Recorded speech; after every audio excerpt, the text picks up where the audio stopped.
ఆ తర్వాత దాన్ని కాస్త గుండె నొప్పిగా మార్చి తప్పించుకునే ప్రయత్నం చేసింది. విచారణ చేస్తే వివాహేతర సంబంధంలో భాగంగా ఆ సదరు మహిళ తన భర్తని చంపేసిందట. ఈ ఘటన కుకట్పల్లిలో చోటు చేసుకుంది. ఈ ఘటన నుంచి మరొక మునిపే మరో సంఘటన, ఏకంగా భర్తని హతమార్చి ప్రియుడితో కలిసి భర్తని హతమార్చి రాత్రంతా పాన్ వీడియోలు చూస్తూ కూర్చుందంట ఆ సదరు గృహిణి. ఇక్కడ విషయంలోకి వస్తే గుంటూరు జిల్లాకు సంబంధించినటువంటి దుగ్గిరాల మండలం చిలువూరులో ఈ ఘటన జరిగింది. 2007లో లక్ష్మీ మాధురి అనేటువంటి ఆ మహిళకి శివనాగరాజుకి వివాహమైంది. అయితే విజయవాడలోని ఓ థియేటర్లో భార్య పనిచేస్తూ ఉంటుందట. అయితే అక్కడే సత్తెనపల్లికి సంబంధించినటువంటి గోపితో పరిచయం ఏర్పడింది. అది కాస్త వివాహితర సంబంధంగా మారింది ఆ సదరు భార్యకి. ఇక భర్తను ఎలాగైనా అడ్డు తొలగించుకోవాలన్న ఒక స్కెచ్ వేసింది ఆ అమ్మాయి. దీంతో 18 తేదీన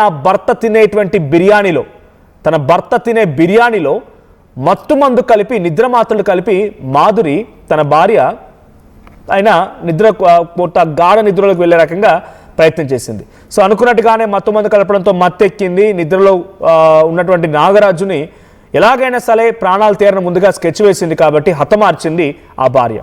ఆ తర్వాత తన ప్రియుడు కూడా అక్కడే ఉన్నాడంట. ప్రియుడు కూడా వచ్చాడు ఈ యొక్క స్కెచ్కి. ఈ రకంగా హతమార్చే క్రమంలో తర్వాత వెంటనే గోపి వెళ్ళిపోయాడంట అక్కడి నుంచి. ఆ ఇన్సిడెంట్ ఏదైతే ప్లాన్ వేసుకున్నారో ప్లాన్ ప్రకారంగా నాగరాజుని హతమార్చింది ఈ మాధురి. తర్వాత నాగరాజుని హతమార్చిన తర్వాత గోపి వెళ్ళిపోయాడు ప్రియుడు. ఇక ఈ అమ్మాయికి, ఈ మహిళకి కొంత వెళ్ళిపోయిన తర్వాత ఏమనిపించిందేమో కానీ చూస్తూ రాత్రంతా భర్త శవాన్ని ముందు పెట్టుకొని పాన్ వీడియోలు చూస్తూ కూర్చుందంట. తెల్లారి ఆ భర్త ఎలా చనిపోయాడు అడిగినప్పుడు గుండె నొప్పి అని చెప్పేటువంటి మాటని సేమ్ డ్రామా కుకట్పల్లి మాదిరిగానే సేమ్ డ్రామా ఆడే ప్రయత్నం చేసింది. సో సేమ్ డ్రామా ఆడడంతో కొంతమంది అటు బంధువులు చూసి ఆ గాయాలున్నాయి మెడపైన, లేకుంటే ఆయన ఊపిరాడకుండా చేశారన్నట్టుగా కొన్ని గాయాలు, కొన్ని మరకలు ఉన్నాయి, కొన్ని అనుమానాలు రావడంతో అటు బంధువులు ఇచ్చిన ఫిర్యాదుతో అసలు విషయం బయటపడింది. పోస్ట్ మార్టంలో కూడా ఈ విషయాలు రావడంతో ఈ వ్యవహారం మొత్తం బయటకు వచ్చింది. చూడండి, కుకట్పల్లిలో కూడా కట్టుకున్న భర్తనే చున్నీ మెడకు బిగించి హతమార్చి చచ్చిపోయిన తర్వాత మరుసటి రోజున గుండె నొప్పి అని చెప్పి అంతా ముగించేసింది. కానీ అటు ఆ మృతుడి యొక్క అంటే భర్త యొక్క చెల్లెలు ఫిర్యాదు మేరకి పోలీసులు విచారిస్తే భార్యతత్వంగా బయటపడింది. వివాహేతర సంబంధంలో భాగంగా తన భర్త నన్ను పదే అనుమానిస్తున్నాడు. భర్త అంటే భార్యకు అనుమానం, భార్య అంటే భర్తకు అనుమానం, ఒకరంటే ఒకరు అనుమానం.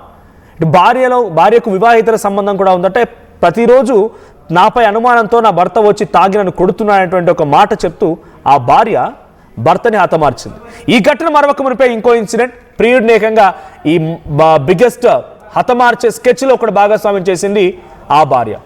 నాగరాజు అనేటువంటి వ్యక్తి గుంటూరు జిల్లాకు సంబంధించినటువంటి చిలువూరు గ్రామంలో ఉన్నటువంటి ఆయన 2007లో మాధురితో పెళ్లి చేసుకున్నాడు. సో మాధురి నాగరాజు అప్పటివరకు బాగానే ఉన్నారు. సో సుమారుగా ఇప్పటికీ ఇప్పుడు 2026లో ఉన్నాం మనం అనుకుంటే 10-15 ఏళ్ళ వైవాహిక జీవితం వాళ్ళది. సో అదంతా కూడా మర్చిపోయింది ఆ భార్య, అంతా మర్చిపోయి ఆ తర్వాత ఒక గోపి అనేటువంటి వ్యక్తి, సత్తెనపల్లికి చెందిన గోపి అనే వ్యక్తితో ఆ పరిచయం కాస్త వివాహితర సంబంధంగా మార్చి గోపిని కూడా పిలిచి, ఇక్కడ ఫోటోలు చూపిస్తుంది చూడండి, పైన మీకు నిందితుడు గోపి ఫోటో కనబడుతోంది. ఆ స్పెట్స్ పెట్టిన వ్యక్తి ఆయన నిందితుడు. ఆయనతో కలిసి భర్తని హతమార్చి తెల్లవారుజామున గుండె నొప్పిని చిత్రీకరించింది. ఈ ఇన్సిడెంట్ జరిగింది 18 తేదీన. చాలా ఆలస్యంగా వెలుగులోకి వచ్చింది ఘటన. సో బంధువులు కొంత ఆయన ఒంటిపైన, అటు మృతుడు నాగరాజు ఒంటిపైన గాయాలను చూసి ఫిర్యాదు చేస్తే అసలు విషయం బయటపడింది. పోస్ట్ మార్టంలో కూడా బలవంతంగా ఆయన హతమార్చారు, తినే తిండిలో మత్తు పదార్థాలు కలిపారు రకంగా పోస్ట్ మార్టంలో తేలిందంట. చూడండి ఎటువంటి విధంగా తయారవుతున్నారు. వివాహేతర సంబంధాలు ఎంతటి దారుణమైన పరిస్థితికి కారణమవుతున్నాయో.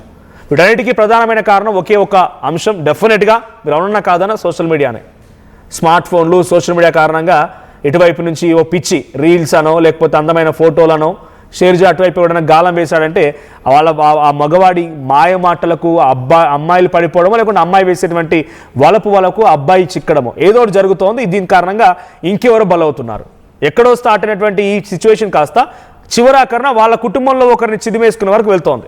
దీనికి సంబంధించి మరిన్ని అప్డేట్స్ ప్రతినిధి సాయి అందిస్తారు. సాయి, ఏంటి ఇక్కడ గుంటూరు జిల్లాకు సంబంధించినటువంటి చిలువలూరు గ్రామంలో ఉన్నటువంటి ఆ సదరు మహిళ ఒక ప్రియుడు కోసం కట్టుకున్న భర్తని సుమారుగా 20 ఏళ్ల పాటుగా తనతో పాటు సంసారం చేసినటువంటి భర్తని హతమార్చాలనుకుంది. ఇందుకు ఏం చేశారు? మత్తు పదార్థాలు ఇచ్చిన తర్వాత ఒంటిపై గాయాలున్నాయంటే కత్తితో పోట్లున్నాయా లేకపోతే చున్నితో నులుమారా, ఏం జరిగింది? పోలీసులు ఏం చెప్తున్నారు తర్వాత?